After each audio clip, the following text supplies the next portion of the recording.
नबी मोहतरम सल्लल्लाहु अलैहि वसल्लम का फरमाने आली शान है, जो इस जहान में अंधा होगा वो अगले जहान में भी अंधा ही होगा। लेकिन बात यहाँ पर ज़ाहिरी अंधे की नहीं बल्कि बातनी अंधे की हो रही है। बात बसारत की नहीं बल्कि बसीरत की हो रही है। इस हदीस का मफहूम ये है कि जिसे यहाँ दीदारे इलाही ना हुआ उसे आखिरत में भी दीदारे इलाही नहीं होगा। अल्लाह करीम अपनी पूरी शान शौकत के साथ क़यामत के दिन इंसान के सामने जलवा अफरोज होगा और इंसान की सबसे बड़ी बदकिस्मती और महरूमी ये होगी कि वो उस वक़्त भी अल्लाह को देखने और पहचानने के काबिल नहीं होगा। दीदारे इलाही एक ऐसा टॉपिक है जिस पर बरे सगीर पाको हिंद के बहुत से सूफिया और औलिया अल्लाह ने बात की है और मार्फते इलाही की तरगीब देते आए हैं। हजरत अली अलैहिस्सलाम ने फरमाया, मैं उस खुदा की इबादत नहीं करूँगा जिसे मैंने देखा ना हो। सूरह बकरा में अल्लाह फरमाता है, मशरिक और मगरिब सब अल्लाह ही के हैं, तुम जिधर भी देखो हर तरफ मेरा ही चेहरा है। इस सारी कायनात की सबसे बड़ी और आला नेमत अल्लाह का दीदार है। दर हकीकत इंसान की तख्लीक का वाहिद सबब भी यही है। अल्लाह ताला एक हदीस कुदसी में फरमाता है, मैं छुपा हुआ खजाना था, मैंने चाहा कि पहचाना जाऊं तो मैंने मखलूक को अपनी पहचान के लिए पैदा किया। हुजूर गौसे आजम शेख अब्दुल कादिर जिलानी रहमतुल्लाह अलैह ने इस बात पर मजीद जोर दिया और फरमाया, जो अल्लाह को देखे बिना उसकी पहचान या इबादत का दावा करे वो मुनाफिक है। यानी अल्लाह की इबादत या पहचान के लिए उसका देखना शर्त है। यहाँ हमें एक सवाल परेशान करता है कि क्या वाकई अल्लाह का दीदार इस दुनिया में मुमकिन है या दीदारे इलाही की टर्म सिर्फ किताबों की हद तक महदूद है। और अगर दीदारे इलाही मुमकिन है तो अल्लाह के दीदार के लिए आखिर कौन सी आंख चाहिए?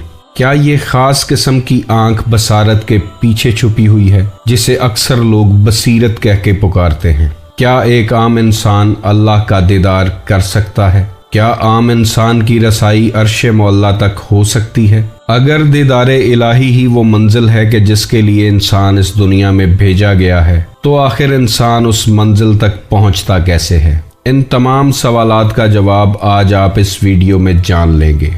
वीडियो अच्छी लगे तो इसे लाइक कीजिएगा, शेयर कीजिएगा और चैनल को सब्सक्राइब कीजिएगा। आपका वीडियो को लाइक करना और शेयर करना हमारा हौसला बढ़ाता है। नाजरीन, यहाँ एक बात जान लेना इंतहाई ज़रूरी है कि आलमे अरवाह में अलस्त के मकाम पर इंसान की रूह अपने रब का दीदार कर चुकी है, मगर आलमे अरवाह में बिताए गए वो लम्हे हमें याद नहीं हैं। और इंसान ने अल्लाह के जिस नूर का दीदार आलमे अरवाह में किया था वही नूर इंसान के सीने में पाक पर्दों में लपेट कर रख दिया गया था। इसी खास नूर के बारे में अल्लाह ताला फरमाता है, हमने अमानत को पेश किया आसमानों पर, जमीनों पर और पहाड़ों पर, और इन सब ने उस अमानत को उठाने से इनकार कर दिया, मगर इंसान ने इस अमानत को उठा लिया। यही वो खास अमानत है कि जो इंसान अपने सीने में लिए फिरता है मगर उससे आशना नहीं। कुरान और हदीस में बार बार जगह जगह पर इंसान को इसी अमानत की तरफ मतवज्जो किया गया है। ये अमानत अल्लाह की खास निशानियों में से एक निशानी है जिसके बारे में कुरान में अल्लाह फरमाता है, और हम तुम्हें दिखाएंगे अपनी निशानियां खुले आसमान तले और खुद तुम्हारे अंदर, हत्ता कि तुम कह उठोगे कि यही हक है। और एक जगह अल्लाह फरमाता है कि क्या वो अपने अंदर फिक्र नहीं करते? तो इंसान को जो कुछ भी मिलता है वो अपने अंदर से ही मिलता है। अल्लाह का वो खास राज भी इंसान के अपने ही अंदर दफन है जिसे खोजने के लिए इंसान इस जमीन पर उतारा गया है। जहां इंसान को ज़ाहिरी बसारत अता की गई है वहां उसे बातनी बसीरत भी अता की गई है। जिस शख्स की बातनी आंख इस दुनिया में बंद है उस शख्स की ये बातनी आंख अगले जहान में भी बंद ही रहेगी। जो यहाँ दीदारे इलाही से महरूम रहा वो वहाँ भी दीदारे इलाही नहीं कर पाएगा।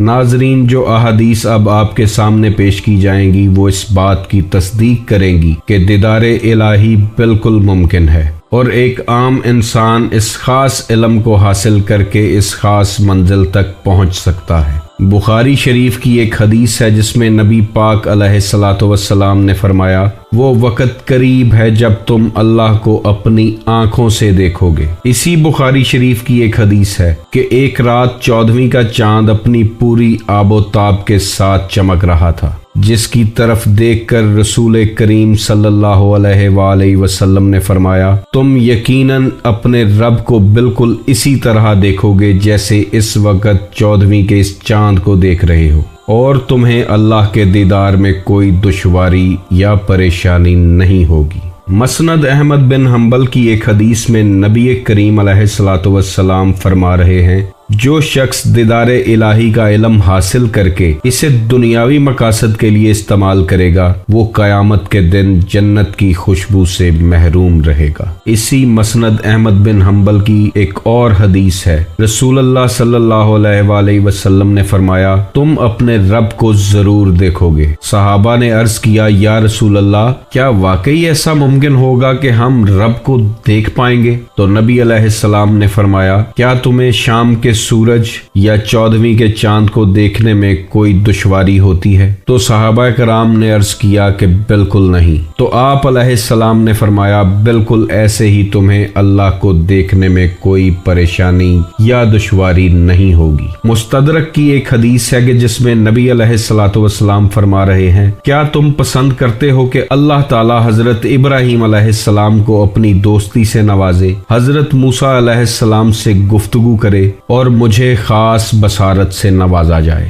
یہ احادیث واضح بتا رہی ہے کہ دیدار الہی ممکنات کائنات میں سے ایک ہے اور ایک انسان دیدار الہی تک پہنچ سکتا ہے۔ سلطان العارفین حضرت سخی سلطان باہو فرماتے ہیں کہ اللہ کو دیکھنا اور قرب الہی کے درجے پر فائز ہونا قرآن و حدیث سے بالکل ثابت ہے، اور اللہ کا دیدار انسان کو 3 طرح سے ہوتا ہے، جس کی پہلی منزل ہے خواب میں اللہ کو دیکھنا۔ اس خاص خواب کو نور الہی کا خواب کہا جاتا ہے۔ اس میں انسان اللہ کے نور کا نظارہ سوتے ہوئے کرتا ہے اور اللہ تعالیٰ کی ذات کا مشاہدہ حالت خواب میں کرتا ہے۔ دیدار الہی کی دوسری منزل مراقبہ کے دوران اللہ کا دیدار ہے۔ اس خاص مراقبے کے دوران جسمانی حواس کام کرنا بند کر دیتے ہیں اور باطنی حواس اچانک اجاگر ہو جاتے ہیں۔ اسی مراقبے کے دوران انسان کی روح بارگاہ الہی میں حاضر ہوتی ہے اور دیدار الہی سے مشرف ہوتی ہے۔ تیسری قسم دیدار الہی کی وہ قسم ہے جس میں انسان کا جسم اپنے پورے ہوش و حواس میں ہوتا ہے، لیکن اس کی روح کسی اور عالم میں چلی جاتی ہے جہاں دیدار الہی کی عظیم نعمت سے آشنا ہوتی ہے۔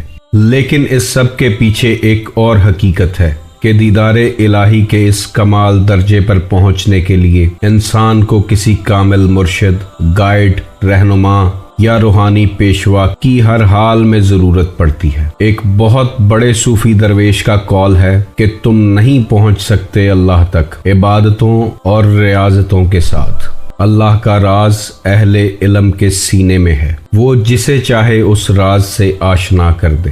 اولیاء اللہ انسان کے سامنے اسی راز کو کھول دیتے ہیں جو انسان کے اپنے ہی سینے کے اندر دفن ہے، وہی راز جسے اللہ نے پہاڑوں، زمینوں، آسمانوں پر پیش کیا، مگر انہوں نے اس راز کو اٹھانے سے انکار کر دیا۔ انسان کے اندر یہ راز ایک بیج کی صورت میں موجود ہے۔ مرشد اس بیج کو معرفت الہی کی زمین میں بوتا ہے، اس کی آبیاری کرتا ہے، اس کی دیکھ بھال کرتا ہے، اسے اپنی روح سے حرارت بخشتا ہے، آہستہ آہستہ اسے سینچتا ہے، اور ایک دن آتا ہے کہ وہ بیج زمین کا سینہ چیرتے ہوئے کومپل کی صورت میں پھوٹ پڑتا ہے۔ کسی روحانی پیشوا کے بغیر دیدار الہی کی منزل تک پہنچنا انتہائی مشکل ہے۔ اسی لیے حضور غوث اعظم رحمۃ اللہ علیہ نے فرمایا، روحانی پیشوا کی تلاش ہر انسان کا فریضہ ہے، کیونکہ اللہ والوں کی قربت سے روح زندہ ہوتی ہے اور معرفت الہی کی منزلیں طے کرتی ہے۔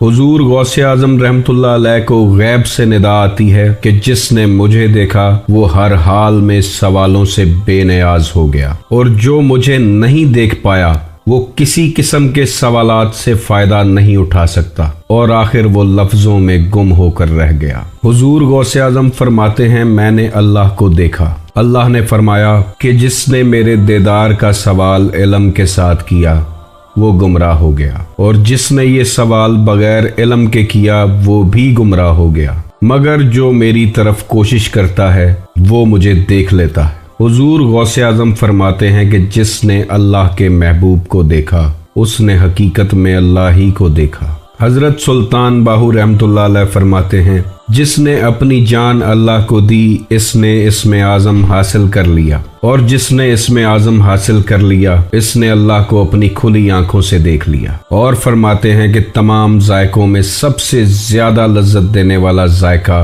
दीदारे इलाही का है, और दीदारे इलाही की ख्वाहिश दुनिया की तमाम ख्वाहिशात से बढ़कर है। बेशक ये दुनिया एक मामूली और फानी चीज है। और फरमाते हैं कि दीदारे इलाही के सिवा हर चीज मुर्दार है, इसीलिए सच्चे आशिक ही इसे ढूंढने निकलते हैं। दीदारे इलाही एक खास इल्म है जो यूनिवर्सिटियों, कॉलेजों और स्कूलों से हासिल नहीं होता, ना ही किसी किताब में मिलता है। ये ऐसा इल्म है जो अल्लाह की खास अता से मिलता है और किसी अल्लाह वाले की निगाह से मिलता है। जो आंख अल्लाह का दीदार कर ले वो दुनिया की तमाम लज्जतों से बेपरवाह हो जाती है। मौलाना जलालुद्दीन रूमी रहमतुल्लाह अलैह फरमाते हैं कि मैंने अल्लाह से कहा कि ऐ अल्लाह, मैं तुझे पहचाने बिना जाने बिना नहीं मरना चाहता। तो इसके जवाब में गैब से निदा आई कि जो मुझे जान ले वो फिर कभी नहीं मरता।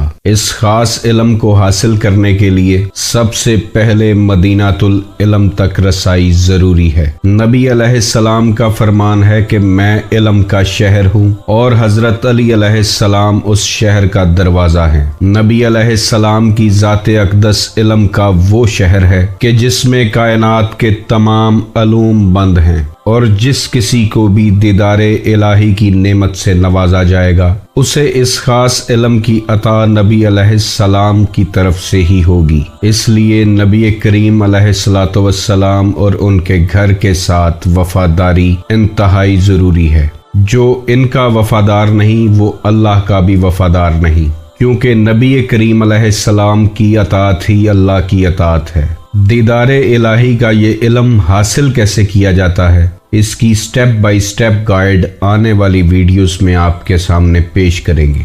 दीदारे इलाही हासिल करने के लिए इंसान को अपने दिल या कल्ब तक ही पहुंचना है, और कल्ब में छुपा वो राज आप पर आश्कार हो जाएगा। हमारा ये सूरज जमीन से लाखों गुना बड़ा है, मगर एक इंसान छोटे से आईने में उस सूरज को देखता है और दावा करता है कि मैंने सूरज देख लिया है। इसी तरह इंसान के अंदर मौजूद कल्ब एक ऐसा मकाम है कि जिसमें इंसान अल्लाह ताला की सिफात का मुशाहिदा करता है, मगर उस मुशाहिदे के बाद वो मुकम्मल तौर पर खामोश हो जाता है। इस दुआ के साथ वीडियो को ख़त्म करते हैं कि अल्लाह ताला आपको और मुझे अपने ख़ास लोगों की सोहबत में रखे और रहमत खुदाबंदी आपके घरों पर साया फ़िगन रहे। आप खुश रहें, आबाद रहें और मौज में रहें। अल्लाह हाफिज़।